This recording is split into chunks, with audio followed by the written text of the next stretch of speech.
Yeah, that would be so expensive. We're going to be paying for Dalar's sweat. You guys can't get your hands on that, but you can get your very own jacket either way. So let's head back into this game. Again, watching out for... Ooh, look at this. 3 members of Onic Philippines. Fortunately, Chopskirt was safe. Oh! Early aggressive start for King Kong goes in.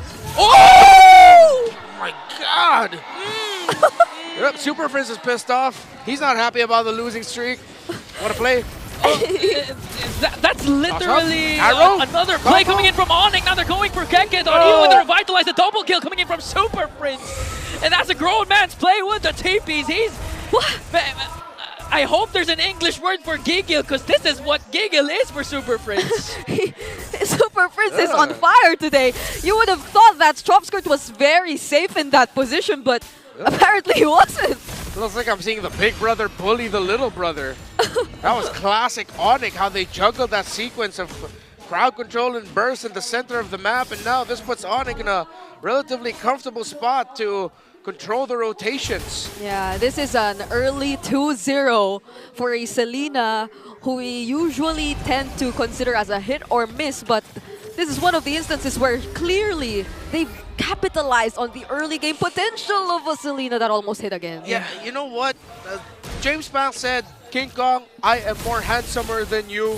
And Super Prince took it personally. He got offended now.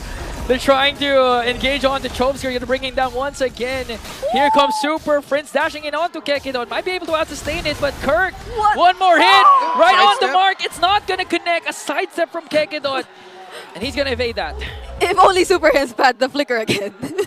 I'm pretty sure he would have flickered in and gotten the kill. Look at this aggressive control in the mid lane of a Selena and the Jawhead. You know, I recall when one of the first times Selena was brought back into the meta, I believe it was in Snapdragon Pro Series, it was actually Super Prince's decision to go with the Selena. It wasn't the coach's decision. Super Prince actually just asked if he could perform, if he could play it, and he outperformed everyone with the Selena. Yeah, and if his performance on this Selena is terrifying enough, now that he hasn't had his hands on all that cooldown reduction just yet, so imagine what could happen and how AP Bren could be potentially split up once he gets to build all those items. He's currently 2-0-1 on the Selena. Imagine that. He's ahead even of Chopskirt. This is a heat check win for Onic Philippines if ever they do end up winning this series. Again, there's a lot of people already doubting them. They've struggled.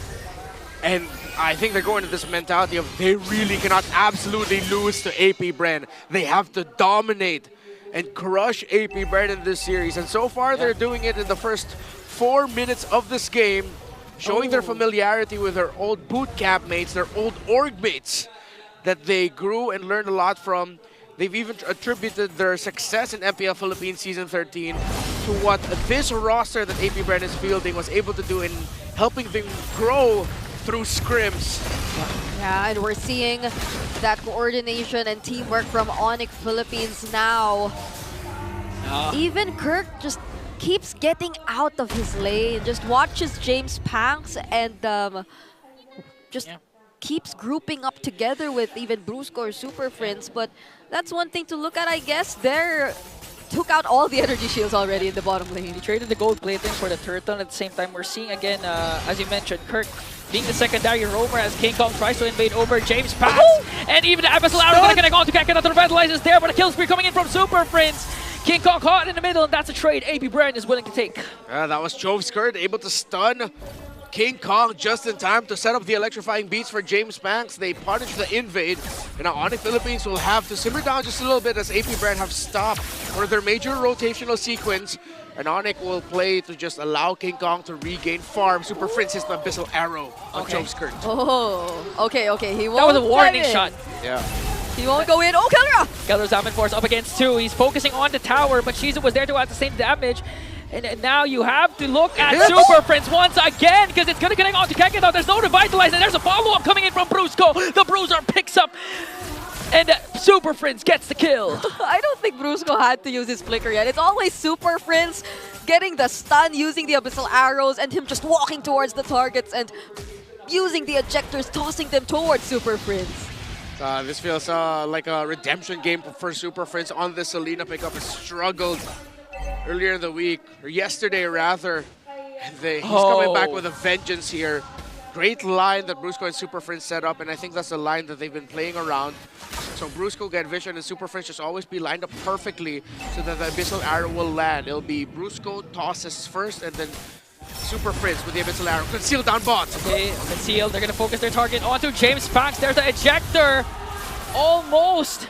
But Onic was able to finish the job and bring down James Pax. Yeah, and despite all the attention we put onto Super Friends and the connections alongside King Kong and Brusco, Kellra silently is leading the gold leaderboard. So he's just farming up so well. I can imagine how big of a threat he can be in the team fights that will happen later. Look at him just taking down turrets one by one. Okay, even up against 3. Will Kellra be able to outplay? He even goes in with his Zaman. No way! Oh, there, but Kellra doesn't need him. He's going 1-on-3. Brusco with the throw. Kakarot in trouble. And a double kill for the god in a gold lane. Kellra with no regard for human life under their tower. A double kill for Kellra. He wasn't afraid to do that! James Banks trying to look for the trade, but still, there's a flicker for Super Friends to survive. And with that, a total of 3 turrets are about to get taken down by Onic Philippines. Once again, we're seeing the Sonics in their nature. King Kong back to his usual rotations of taking away jungle creeps up against James Banks. That's a 2-level gap already for the junglers. And looking at the replay, oh my gosh. Tell me another gold laner all around the world who's gonna commit the Zaman Force up against 3. I cannot tell you one. It's just Kellra I can think of. Okay, now Brusco soaking up damage. He does, however, use the flicker curtain call? to disengage. The curtain call is there for the Zaman Force as well. Chop Skirt used the feathered airstrike, and it looks like a clapback coming in from AP Bren as they bring down Brusco. But Tekadon as well is in trouble. Kirk still going in. Here comes the Abyssal Arrow. It's not going to connect. And a shutdown onto Shizu and a double kill for the Beast Incarnate, King Kong. That was close, even for Kellra, but he still was able to flicker away from a potential kill by James Pax, and James Pax just had to get away. He didn't pursue the fights any longer. That resulted in a 3-4-2 trade, clearly in favor of Onic Philippines. As you look at the Infinix hand cam featuring Super Friends and his Selena. Wow. Really got to see there the big value brought about by the Primal Wrath that Kirk brought down. It looked like AP Bren found the perfect opportunity to counter. Darren got a beautiful curtain call in, and it was also a great entry by Kekadot with the avatar of Guardian. However, Kirk had a full stack Primal Wrath ready, and the slow front-to-back re-engage that AP Bren wanted to do didn't go their way. Abyssal Arrow going to connect onto Kekadon once again, but revitalizes that. We're still out to say the damage. Brusco is the first man down. Kellra uses Zaman Force to zone out AP Bren. Another Abyssal Arrow going to connect onto Kekadon, but they're going to focus instead on the Lord, and they will do so successfully. Kekadon jumps in, catches Kellra, and a shot down for the Silent Kid. AP Bren must be really happy with that. I mean, Kellra was on the way to being unstoppable, getting 5 kills in the game, but they just shut him down early on. But even with that, looking at the current gold and the items, Kellra's on his way to the Holy Crystal. So with this Lord in their hands, they're just about to gain much more map control against AP Bren. Let's see if AP Bren can hold to the center of the map, as that will be the focus of Onic, as minion waves are crashing in through the top and the bottom. And AP Bren have decided to forgo defending the tower in the mid, and they will back off and focus on the Lord instead. Still, Super Friends checking so many things. Brusco with the conceal. Kirk were here as well, but they will not commit it. Okay, Kirk uses the Earth Shatter. They do have flickers for the side of Brusco.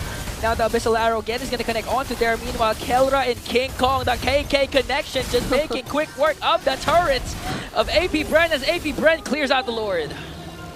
Now just left with their base turrets, AP Bren, they also lose 2 of their holy shields. Now make it 3 because of just how efficient Onic Philippines were able to maximize that single Lord. You know, we're going to go back to what Naisu said last week when Yaoi used up the Selena. It's a mini-game within a mini-game, but yikes. King Kong, yikes, ouch. Who was that? It's just the Abyssal Arrow and the Evil Queller? Yep, 2 of them. It's a whole world of pain, and There's a beefy Selena. Okay, early cast of the Primal Wrath. Clear out the minions onto the middle lane. They're going to focus on the top lane as Kelra trying to zone out the members of AP Bren. Now again, AP Bren, they have a lot in store for them. I mean, the abyssal arrows that Super Prince continuously dishes out, not to mention King Kong's Queller. They're going to have a hard time to defend this. Okay, there's the Feather Dare Strike. Oh, they want to engage! Oh, 3-man AOG to detonate onto them, but Kelra answers right back. A clap back once again for the guard to the gold lane to bring down Kekidon. The tankiest hero of AP Bren is now gone, and the Abyssal Arrow going to connect onto Shizu. Flickers down, but Super Prince with the bang delivers the final blow. Brusco with the throw onto Dare. He has his bench and Shane back goes in with the electrifying beats. Kirk luckily has his ultimate, and now Onic has minions onto the middle lane. Oh, he still connected the Abyssal Arrow. Wait! Okay, Jump Skirt uses the ultimate to zone out the members of Onic. Got it back. And now Onic has to back away. They do, however, secure 2 inhibitor turrets. And right before they actually left the base, they were able to force out the Purify from Chove Skirt. So they got so much with just that single attempt of really trying to end the game. And look at this, the Lord has already spawned again. Yeah, and Onyx Philippines should be able to get this. However, AP Bren do have the utilities to be able to contest this. It was Dare and Kekidot who started things off. Another great curtain call set up, and Kekidot entered with the AOG. However, it is Super Prince again on the Selena. The Abyssal Arrow was a deterrent to the follow-up for AP Bren, hence why they couldn't fully commit after that Avatar of Guardian hit. They thought twice about it, and they respected the counterplay that Onic Philippines had, which now led to this.